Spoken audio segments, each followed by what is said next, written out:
Welcome to everyone in the United States and around the world. This is Love, Truth, and Peace. I'm your host, Dr. Melody Harris Barrow, coming to you live from Miami. Also, we have special guests on our show tonight. Oh my goodness, this show is going to be a show where everyone needs to be right now. I need everyone to share this show. Our special guests are Kenneth Belinfante, and he was also, he's with the retired from the Air Force, and now he is a specialist in sexual assault response and coordinator. Also, Joseph Gale, retired sergeant from the United States Marine Corps, and Guillermo Brown from the United States, retired from the United States Army. And my co-host, hello, how are you doing? Mel Bryan, he's our co-host today, and we are going to talk about after serving in the military, in the Navy, in the Marine, Air Force, everything. Welcome to all of you. Thank you. Thank you. Welcome. Welcome. Today we're coming live from Las Vegas. I'm actually in Las Vegas, and I'm a spouse of a retiree, also military from the U.S. Air Force. And here we have Sergeant Guillermo Brown, retiree from the Army. We have Sergeant Joseph Gale, retiree from the Marine, and Sergeant Kenneth Belinfante, retiree from the Air Force. We want to introduce every single one of them. So what we're going to do right now is have them individually introduce themselves. Would you like to tell us a little bit about you, Mr. Kenneth?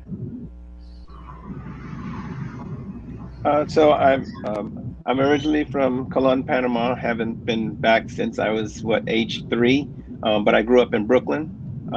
Served in the Air Force for 26 years and loved every minute of it. I was a mental health specialist for my entire 26 years. Deployed on several occasions to Iraq, and when I left the military in 2008. Finished up my master's degree in counseling and have done research with the military, or not really with military, but with former military members, studying post-traumatic stress disorder, and currently I'm now the assault response coordinator for Lac Air Force Base in Texas. Mr. Joseph. Hello, everyone. I'm a retired Marine. Did my Marine Corps, most of my Marine Corps career on the West Coast. And after leaving the Marine Corps, I opened my own business, and which did very well. And I'm back. I'm originally from Panama. I'm back in Panama at the present time, in the process of going back to the U.S. And I'm very happy to be on this show. And I think I have a lot to offer, and I'm really happy for this opportunity to help at least 1 or 2 people. That will make my day. Nice. And Mr. Guillermo Brown, tell us a little bit about you. Well, good evening. My name is Guillermo Brown. I'm a Sergeant First Class retired from the U.S. Army.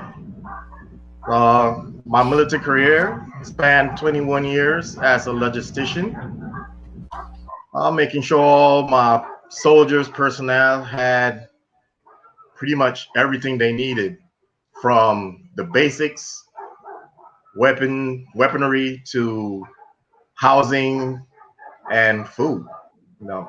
I'm currently here in Panama. Also was born in Panama and currently back in Panama.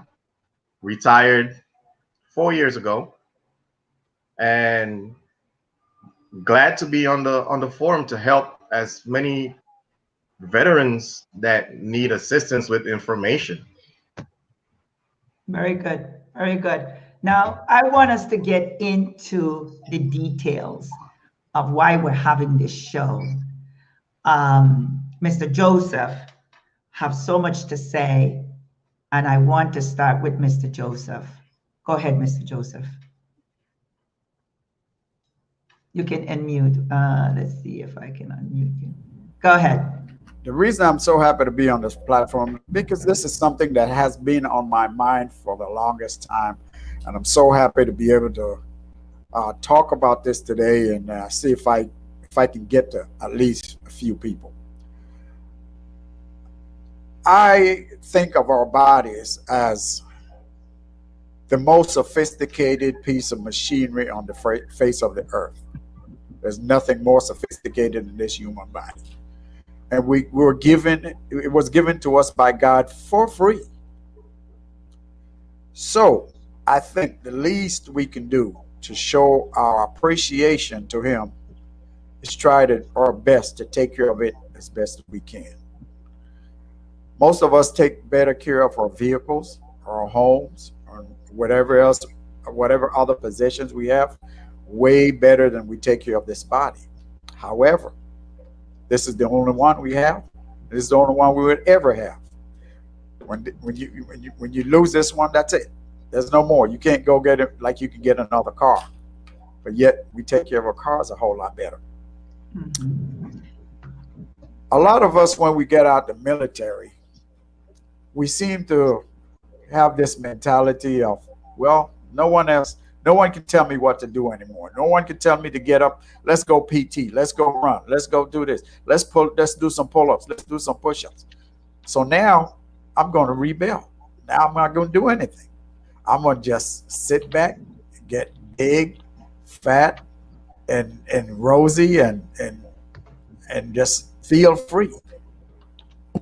I would really love for us to think about that for a minute, because when we do that, we are not hurting anyone else but ourselves. We need to take care of this body because, like I said, this is the only one we have. When we go to the VA and we look around, we see the amount of people that you can tell that they just gave up. Like they just gave up on life. And it doesn't have to be that way. It really doesn't have to be that way. Okay? All we have to do is do the necessary things it requires to keep this body in shape. Now, the older we get, the more we will appreciate it. The older we get, the more we'll appreciate it. Because I'm 100% disabled vet. I got arthritis in my knees, arthritis in my lumbar area, arthritis in my shoulder. I mean, my shoulders are that bad that the specialists outside the VA and at the VA claim there's nothing they can do about my shoulders but shoulder replacement. Yet, and I have a kidney transplant. Yet I let none of that bother me. I'm going to work around it no matter what.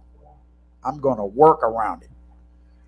And it gives me pleasure when I can say to myself, I worked around it and I can see the difference. I can see why I worked around. I can see the results of why. And I would just like to pass this information on to people. Please don't give up. Don't give up on yourself. A lot of us get out of the military and we might not know where to go or who to apply. Just go down to the VA and say, look, I have problems. I need some help.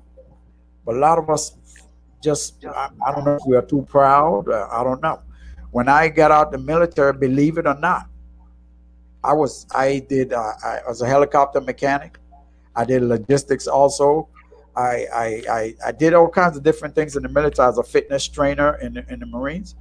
And I knew nothing about computers. I didn't even know how to turn a computer on. But I said, you know what? I can see this is the way of the future. So I better get with it. And see, learning things about computer makes you get in the frame of mind to, okay, let me get on the computer and see what I can find out. Let me see who I can talk to. Let me go to va.gov and see what I can find out. What are my options? But if we don't try to pick up on these things, then what happens is we become lackadaisical. We don't want to ask somebody because we might be too proud. You can't be too proud of this. Right. And Yeah. I really, Right. if I can help one or two people, that's my passion. I love it. I love helping people take care of their bodies because I look at it as saving your life. And I'm a Right. prime example because if I went through all that I went through, and I'm Mhm. 70 years old now, Mhm. and at 70, I can do all the things that I did when I was 40. Well, you're looking good. All right. Thank you. You're Thank you. looking good. That's You're that's looking that's good. that's what My I that's husband is what I not want here, to so I can say that. that's He what I went to want to work convey. out.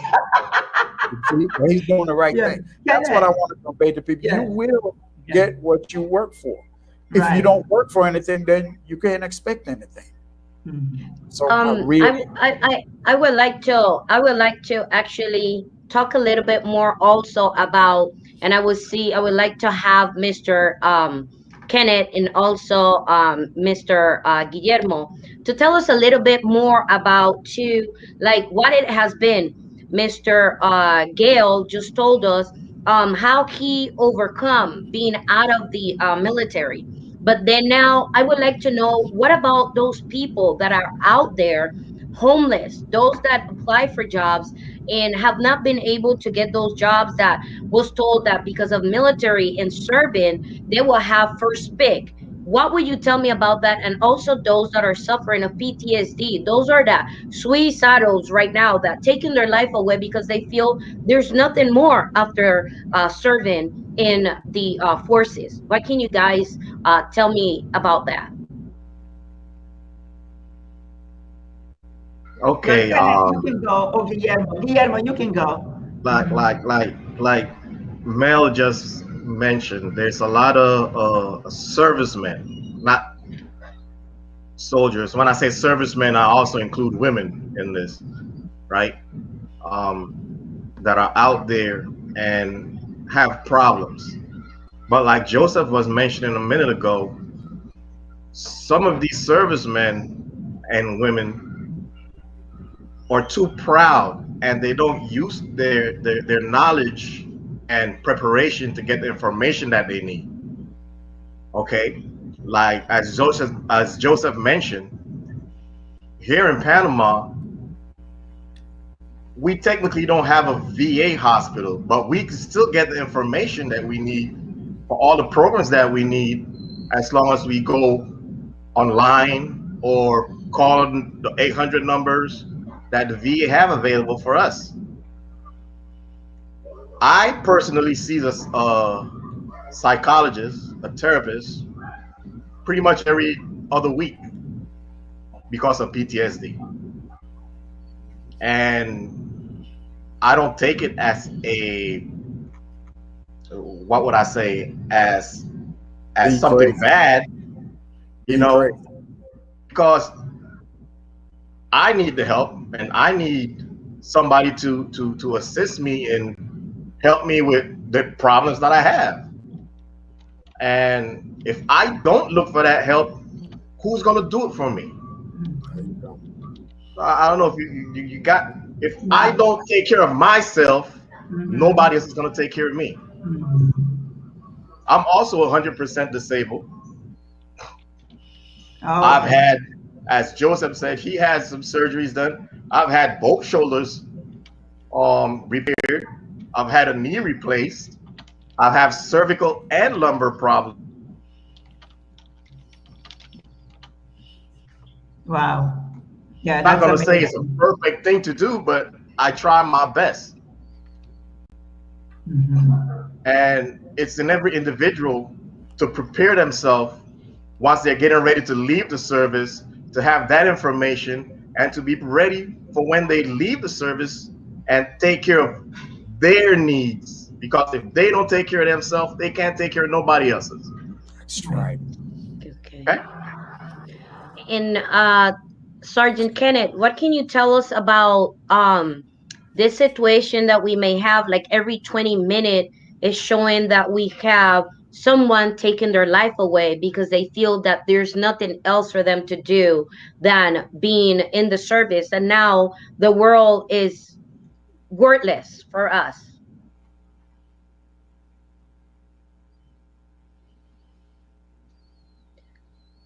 You are mute.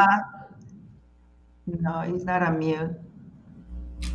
Oh, yes, he's on mute. I think he's on mute. Yep. Okay, got it. Okay, good. Can you hear me now? Yes. Yeah, I think what happens when we so when we have forums like this and talk about all we have to do is pull ourselves up from our bootstraps and do the right things. Well, what is the right thing, right? This when we talk about leaving the service and after service, we have been indoctrinated into a system that is about cohesion and we have a sense of purpose, right? And maybe after after you get back from war or after you're about to leave the military, that's kind of pulled away, right? And when we talk about post-traumatic stress disorder, when we talk about depression, anxiety, all those things, we're not prepared for that. We're not doing the things that we need to be doing to talk. It's not okay to talk about, right? It's a hidden, it's a hidden wound, so no one can see my PTSD, right? And yet I may not want to talk about it. I may have seen some things that are so horrific I'm not ready to share. So we as the support people, our job is to provide them that sense of safety, that it's going to be okay for you to share this with me. I'm not going to get scared. I'm not going to run away. As when I was maybe like a E3, E4, I learned early on that the hardest thing was to, I thought, man, if I put into the brain of someone the thought of suicide, that would then make them think about suicide even more, when it's really the opposite. We have to ask, be okay with asking someone, hey, how are you feeling? And taking time to sit and listen, and not provide, hey, this is what you need to do, but just sometimes they just need to have someone listen to them as they speak, right? It's okay to ask someone if they're feeling suicidal. If you notice things like they're, giving away, treasured items, if they start talking about, what it would be like without them, maybe they've had some loss, as far as maybe they know someone who have committed suicide in the recent past. Those are the type of things that kind of project those feelings that, when you see someone, when folks who have dealt with suicide, they look at us as we deal with it, and they go, you know what, they seem to be doing okay without him or her. Maybe it's okay if I go, because they'll get over it. And so that's what, when of someone that has been impacted by suicide or a loss, that's the time that we really need to be keying in on, hey, what's going on, making ourselves available to them. Those are the things that we want to be doing, especially as we transition out of the military. There's so many resources that are out there, but we have to get them to those places, right? We have to educate people on what's available, but more importantly, we have to understand what trauma looks like, right? What that post-traumatic looks like, right? We have to kind of understand that, it's this, this loss of self. It's this, we have the feelings of, of this impending doom, because especially for those of us who served in war, every day, I don't care where you were, where you were in that war. You could have been a medic, you could have been a cook, you could have been a logistics person. Potentially, your life was in danger every day. And just I remember when I first went to the first time to Iraq, I really, in my head, I prepared myself to die, and so I ate like crazy, right?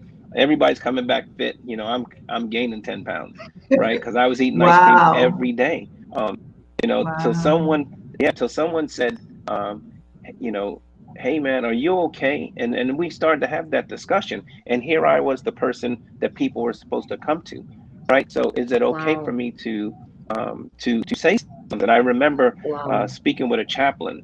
The chaplains are probably the busiest people during the war. Um, and I remember, just seeing a chaplain one day, and we just decided to have a conversation. And man, he shared with me just the pressure that he felt about, and all the death that he had to deal with, because and the Catholic chaplain was probably most impacted, because no matter who died, if they didn't know the denomination of the person, then they sent them to it was now the Catholic chaplain's job to do, right? And then these guys went on. I mean, they're working every single night. uh, they are the busiest. They don't have a day off, right? God doesn't take a day off, right? And so we have to remind people that it's okay, to rest, and we would have really, really, deep conversations about, what it is we want to do, once we get back, get back to what we deem as normal, right? But for us that have participated in war and have served in the military, life's just not normal. Um, Anymore, especially when you get back. Would you guys agree? Amen. Absolutely. Absolutely. And Yes, Guillermo? what would you guys say about, like, Dr. Kenneth? How can we figure out, like, let's say we have someone that actually is going through that, but is afraid or feel like I shouldn't tell anyone? How or what are the things you can see in this person that can tell you that this person is needing help, and how should we approach them? Yes, yes. So some of the things that you'll see is their increase in alcohol intake. You may notice a increase in their startle response. They're easily startled. They'll talk about not wanting to. I know for me, I used to enjoy watching war movies. I no longer watch war movies. So they'll lose a sense of things that they used to enjoy. And so those are things that they're like, they'll talk about the nightmares. Um, uh, again, not realizing how much the impact, and I know that these guys can speak to this, the impact that this has on you. Sometimes it's unnoticed. And I remember going to a movie with my wife and just bawling for no reason. I mean, it wasn't even it wasn't anything that was so impactful, but I needed to release, right? And I'd been Yes. holding on to all this junk, and especially for those of us who are in any kind of leadership position or support help positions, because we're not directly affected by shooting a gun or going on patrols, then people think it's less impactful. It is. We all stood the same chances of not making it back home and suffering with this post-traumatic stress. Can I ask Guillermo a question? Did you go through, both of you, did you go through PTS as well, or no? Myself, I'm still talking to a psychologist every other week due to PTSD. And when did you retire? I retired in 2017. Okay, so you're still going through some things right now that you need to release. Yes, Is ma'am. it working for you? Yes, it works. It's It working. does for you. work. That's what I need to hear from you, from all of you, because a lot of times there's so many out there that are going through what Kenneth went through, and they don't think that it would work. But you guys are you're talking about your testimony, and you're saying that it works. Yeah, it works. The issue with it is not everybody's the same. I can't Exactly. say that. But Yeah. as long as you have that release and that person that will listen to you and help you, because even though you have other people around you that may want to listen to you, they don't know how to react to what you're saying. Exactly. There are situations that we as military personnel lived that other people will hear and go, nah, that couldn't happen or something like that. There are many occasions that I could relive in my mind where I should not be sitting here talking to you all right now, but I'm here. Yes. Wow. Yes. Thank you, God. I want Yes. to say this, those of you that are watching this show right now, please share it, share it with those that might have been in the military or not, because these are issues also that you don't have to be in the military to go through. And I'm going to tell you why. Just last month, my husband fell in the bathroom, and he, you know, I scream out and I say, "Are you okay?" And actually, he passed out, and all I could see was the white of his eyes. And I just completely panicked. I just started screaming, dial 911, but I was still screaming. She had to calm me down because I literally thought he died. And I'm going to tell you something, that's just one person, and I cannot get it out of my mind. And since then, every time he wakes up and he goes to the bathroom, if I'm awake, I'm like alert. You know, I'm looking to making sure that something, and even when he even go, oh my, I'm panicking. So that's one person. So imagine what you guys have gone through. If I Seen millions. with my husband and I went through that and still going through it, I'm still kind of panicky. You know, I'm following him through the house the first couple of days. And, you know, we took him to the emergency room. They said nothing happened. But that was a trauma for me. That's right. So You really, know. you have PTSD. Yes. What did you say? You really have PTSD. Is that what it is? Right. That's Yes. Are you PTSD. serious? That's right. That's PTSD right there. Okay. That's Then I need help. post-traumatic stress. That's it. That's what you're having right now. Yeah. Yeah. And what can you tell us, Mr. Joe, in this behalf? Like, have you experienced any? Did you had any personnel around you that actually went through? In what way can you say that they can be helped, or you were able to help them and guide them through? Well, in my case, like Brown not too long said, everybody is different. In my case, for me personally, what helped me was prior to joining the military, I'm a martial artist.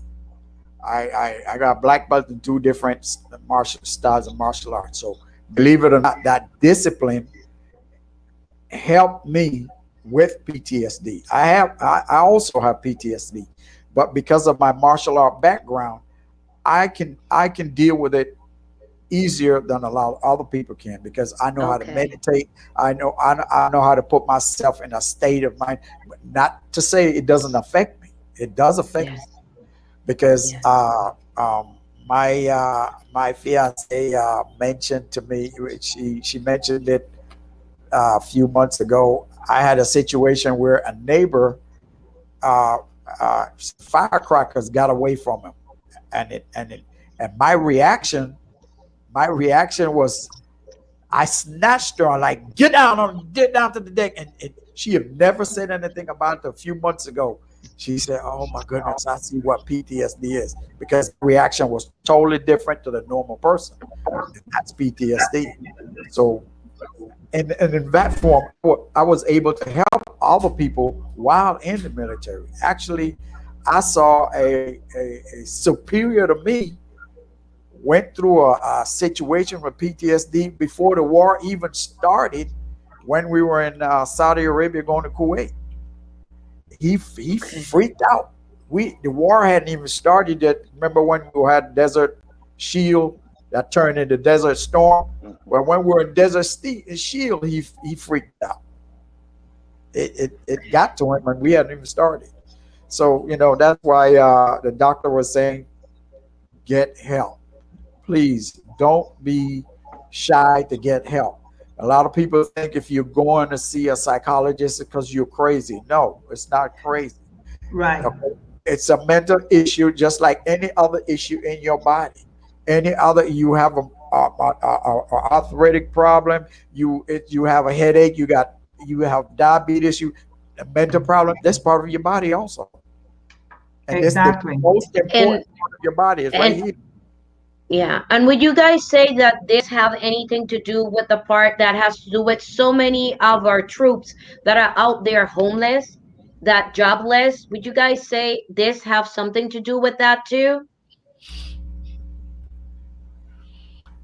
Yeah, I Can I? think not Yeah. not get not getting plugged in right away into there are there are services available. There's the vet resource center. Uh, Getting those guys plugged in. Now we have gone.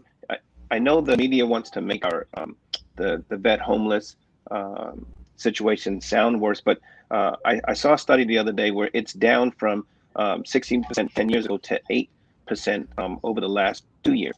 Um, and so I think it's because we're attacking, those the things that breed that homelessness, right? Not job skill, because I mean, if you've been loading bombs for your entire, they don't have a job outside to load bombs, right? So we have to get people plugged into those resource centers so we can help develop the skills that they have, because the one inherent skill that we all, we're always leadership and followership. Those skills, you can use that in any job. It's just a matter of, again, plugging into what you want to do post military. And remember, when we talk about post traumatic stress, we talk about, like you were talking about with with the situation in the bathroom. Those things that's your body's normal response to a trauma or to stress. It's over time that now we've not done anything with that, right? We've not talked about it. We've just kind of kept it inside. That's what creates then. That's when we get into the issue of post traumatic stress. Now, is there medications that are being given for this? And do you think that the medication can really, cause other problems for the PTS? Are there medications that are being given for that? Well, personally, I do not receive no medication for my issues. With Okay. talking with the psychologist, that's enough for me, Right. to release what I need to release. But as we said earlier, everybody is different. There Right. might be other people that need a little more chemical help For balance. and For just balance. than just talking to one person. Right. Okay. All right. And would you say, Yeah, Mr. and Gill, remember, we that have there's go ahead. go ahead, Mr. No, go ahead, Kenneth. Kenneth. Go ahead. So when we talk about medicines, there's such a negative stigma when it comes to psychiatric medicines, right? We think it makes us zombies, and there is. And I worked in the world of mental health. I worked on the inpatient ward, and I've seen the transformation of medicines where there's not as many side effects as there used to be. So that's what we have to get over. Is we've seen the movies, we've seen people taking medicines, Yeah. and we make the assumption that it makes Yeah. them a zombie, it makes them not think. But medicine, when used properly, is there for a reason. It's there to help us. Right. And I can't tell you how many times I hear people say, "I'm not taking medicines," or "I'm afraid that I'm going to abuse medicine." It's not abusive to take medicine when you're in pain, when you're hurt, when you have disease. It's not an abuse of medicine. That's the proper use of medicine. Right. The good part is there's also ways to work through post-traumatic stress through there's empirical scientifically based treatments that are out there, and I've had the opportunity of working with like some of the top people in the field, and I know that these treatments work because I saw them work in the research that was done, and so I'll talk about that a little bit later. Yes. Okay. Okay, and Mr. Gale, you will say that actually by helping them out, like with programs that you were talking about, fitness and so forth, can help them to minimize some of these issues that they have? Well, yes. In my case, uh, while in the military, I went to University of California, Irvine, and studied exercise physiology. And by studying exercise physiology, I realized that, and came to the, and realized that our bodies, our bones, our skeleton, we never see a skeleton stand on its own. If you put a skeleton out there, it's going to fall. So what we need around to support our body is our muscle, ligaments, and tendons. So, for example, in my case, I had real bad problems with my knees from my arthritis. They were talking about surgery, and I thought about it, and I thought about it, and I said, okay, look, what's causing this pain? This pain in my knees. It's the nerve in between the joints that's getting pressed and compressed that's causing the pain. So I figured, okay, if I work my way through this pain, I can't run like I used to because I was a crazy runner in the Marines.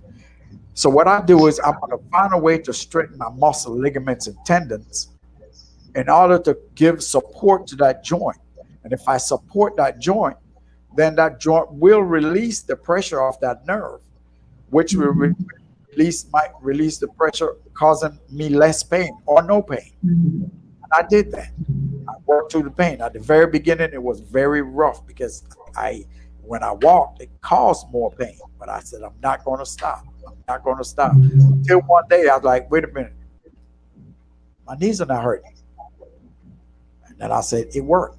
I did the same thing with my shoulders, even though I'm supposed to have shoulder replacement. I did this. I used the same principles. I worked through it. I worked through it. I worked through it. Strengthened the muscle and ligaments and tendons around the joint. Lessen the pain. So that worked for me. And that analogy, a lot of people can use it. And for example, we have people with arthritis. One of the first things that we do, or we tend to do upon finding out that we have arthritis, is to stop moving. We stop. We sit down. We become sedentary. That's the worst thing to do, because once you become sedentary, that calcification, all that stuff, it's going to get worse. Right. It's going to get worse. And like I give an analogy of someone that has a 2-story house. As soon as you are told that you have arthritis, the first thing comes to their mind is, oh, let me get rid of that house because I can't be going up and down these stairs with this arthritis. No, don't do that. That's the work. That's your therapy right there. Right. Going up and down those stairs, Right. that's your therapy. That strengthens your. I have a little question also. Are you guys, when you guys entered the military, were you guys married? Were you guys do you guys had spouses? You guys had kids? How did this affect the kids and your spouses once you were in, when you were deployed it, and when you came back, also when you were released out of the forces? How did you guys manage this? How did it work for you guys? What did you guys do? We'll start with Kenneth. Go ahead. So I wasn't when I first entered, I was a baby, so I wasn't married. But as we go in, I think for the military spouses, for us, I don't want to say it's easy to deploy, but when you get there, you're only doing your job, right? The spouse stays behind and they're in charge of everything. They're working a lot of times harder than the members that's deployed. So all I have to worry about is my job, right? Someone feeds me. Someone, we in the Air Force. I know in the Marine and the Army, you guys do your own laundry. We don't do our own laundry in the Air Force. We give it somebody to take care of. No. So, No. so most of the time we have to. You guys really don't do anything then. Yeah. That's why I care of us. asked. That's right. I'm sorry, I'm too So old to go in the military now. yes. So when we talk about the people that are left behind, they're really the Yeah. ones. They really work. They are overtime, and on top of that, then you have to worry whether your spouse is coming home. And so when you come back home now let's say the person needs to, they try to reclaim, their throne, right? But the spouse is like, hey man, I've been taking care of this business the whole time, and Right. so there's this conflict that if you don't have that discussion, could blow up into a lot more. And and Yeah. and we found that a lot of, when we reintegrate, we have to reintegrate the family as well. Now the roles have now been changed or adjusted, and they may need to be tweaked, because now that spouse is like, hey, I can do some of this stuff. I can take some of this load, or the member that comes back doesn't feel like they're needed, right? I don't feel as wanted as I was before. Wow. Guillermo, were you married? I when I joined the military, I was married with 3 kids, Wow. and the hardest part of it is always the separation, Yeah. right? But just like Kenneth said, when we go, we are doing our job. Your wife stays back. She has the kids and school and the bills and her job and the house, and she has to take care of everything. Mhm. Now, by the time you get back, you are trying to do, okay, so I'm going to come back and Be the everything is going to man. be normal again. Everything's going to be normal Be the again. man. It does not work that way at all. No.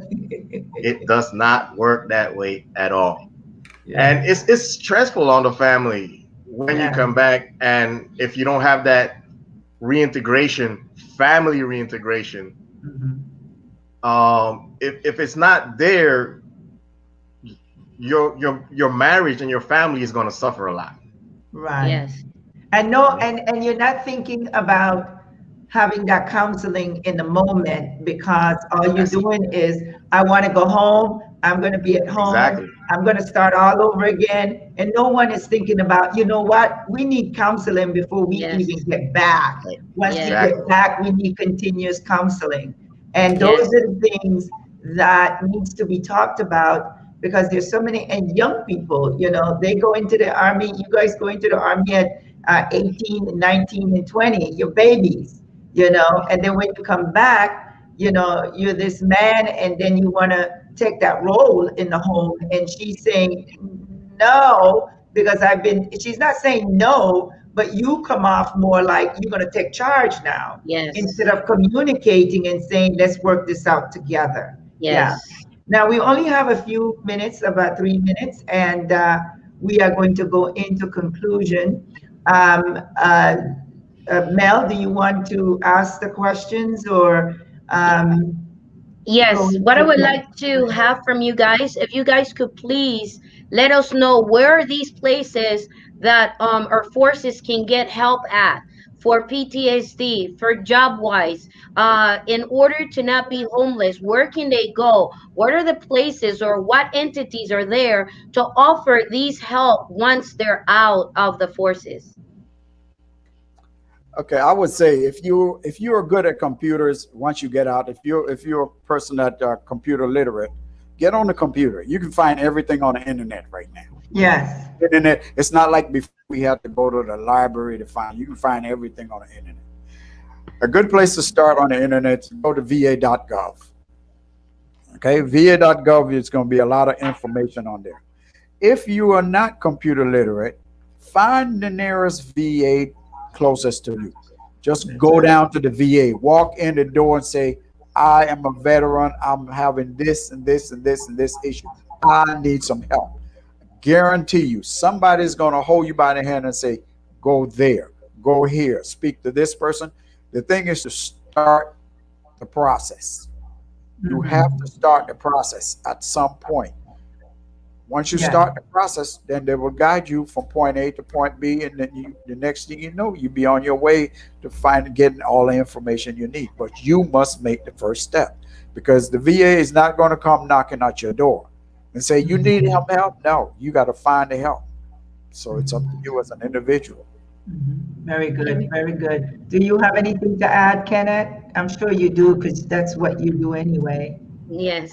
Yeah. Yeah, and so and and so there are, you know, and Joseph's right. You start at the the VA.gov, but there's also things within your own city.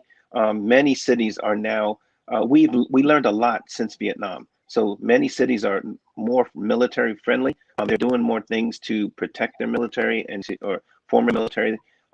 So look into the local things that are available to you as well, because there are. It's just, you know, it takes someone to take that step. And then when you find something, don't hold on to it. Put it out so other people know. I think that's what happens a lot of times. We hoard the Sharing. information and share it. As soon as you know something that can help, share it with other people. Yes. And what would you say, Mr. Brown, being out of the country, being out of the US, how did the VA or the forces help you being outside of the US? Well, like I've mentioned before, right? Even though I'm in a foreign country, the VA has programs that extend world round, medical wise. For us veterans, disabled veterans, we have the FMP, which is the Foreign Medical Program. There we go. That takes care of all our medical needs as long as they're under what the issues that you have with the VA. You Yeah. have your family have TRICARE, they have Champa's VA. All those are insurances that take care of all the medical issues out of the country. Okay. You also have, like here in Panama, we have VSOs. You go to Hospital Nacional, you have a veteran assistance program manager who could directly and give you information of places that you could go for information. So Wow. there's always the resources are there. We just have to know how to look for them and where to go to get them. Right, right. Very good. If anyone wants more additional information, you can look at the bottom of the screen. We have an email there. You can contact me, and I'll contact the gentleman, and also Mel Bryant. She's in contact with Guillermo, and also Joseph. I'm in contact with Kenneth. Kenneth is my cousin, my lovely cousin. I love you. And I just, before we go though, I want to ask you this, because I didn't know this, Kenneth. When you said at the beginning of the show, you said, I prepared my mind to die. That's really deep. And I want to know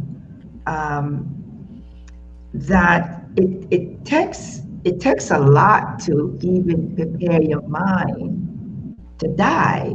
It's almost like saying, well, you're saying, I'm not going to make it. I'm not going to make it. You didn't have the mind to say, I am going to make it. I think I'm gonna get there and come home. But you automatically said that I'm gonna die. And I'm wondering how many, so your PTS, or maybe something else I may call it, started before you even arrived. You know, that trauma started before you left. So how many military men and women think that way, that they're going to die before they even get to where they're going to get?